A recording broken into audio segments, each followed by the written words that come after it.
sur le terrain, il est prévu donc une durée de 2 semaines en ce qui concerne les focus group. Bien évidemment, il s'agit là des focus group qui vont se dérouler dans nos communes. Nous avons des focus group qui se déroulent au niveau central et des interviews d'échanges directs avec des leaders d'opinion ou certaines personnalités. Compte tenu justement de la disponibilité de ces personnalités-là, l'opération, ce qui les concerne, peut s'étendre un peu au-delà des 2 semaines prévues en ce qui concerne justement ces focus group. L'implication des enfants et des jeunes est une impérative, on va dire, morale et stratégique à la fois. Morale parce que nous travaillons aujourd'hui essentiellement pour ceux qui sont enfants aujourd'hui.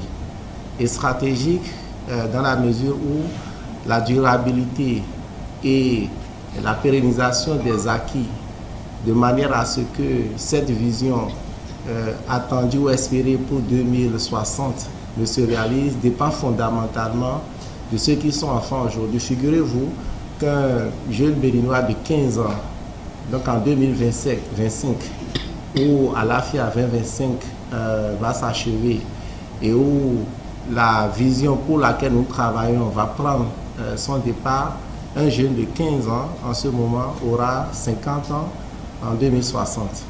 Et donc, en termes justement d'impératif moral, c'est important que ce jeune, principal bénéficiaire des fruits de cette vision-là, soit pleinement et intimement associé au processus.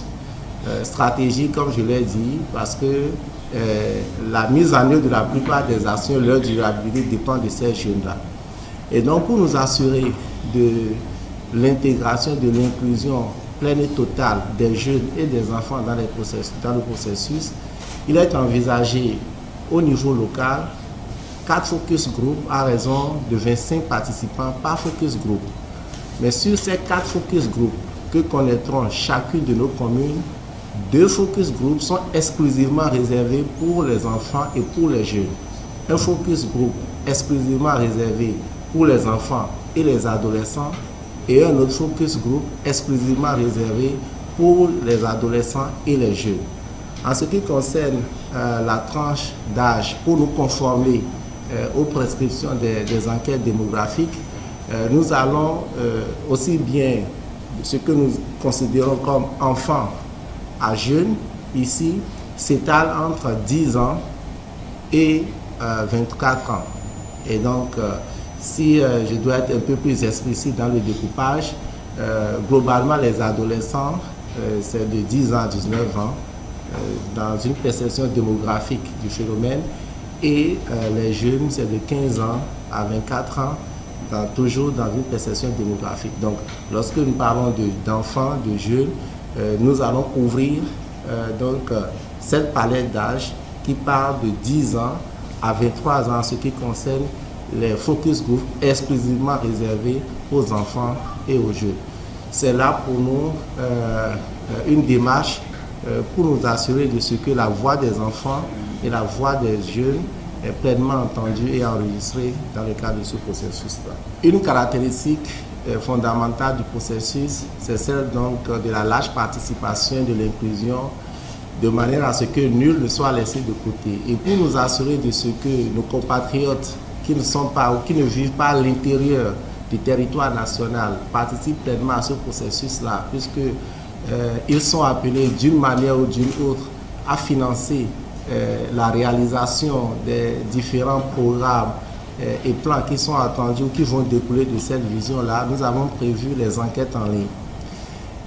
Et nous ferons la campagne de communication qu'il faut en utilisant tous les leviers à notre disposition, y compris en recourant aux différentes associations des Béninois à l'extérieur, au service du ministère des Affaires étrangères, de manière à largement divulguer ce questionnaire en ligne et collecter les perceptions et notamment les aspirations de nos compatriotes de la diaspora. Donc, ce canal-là est principalement dédié à nos compatriotes de la diaspora. Lorsque nous parlons de la vision Bénin 2060, il s'agit d'une vision sur 35 ans et donc forcément transgouvernementale.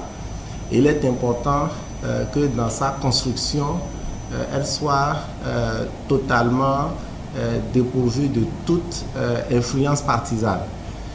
Et le processus en lui-même est construit pour assurer non seulement sa neutralité, mais aussi son impartialité. D'abord à partir du cadre institutionnel qui est mis en place pour donc le conduire.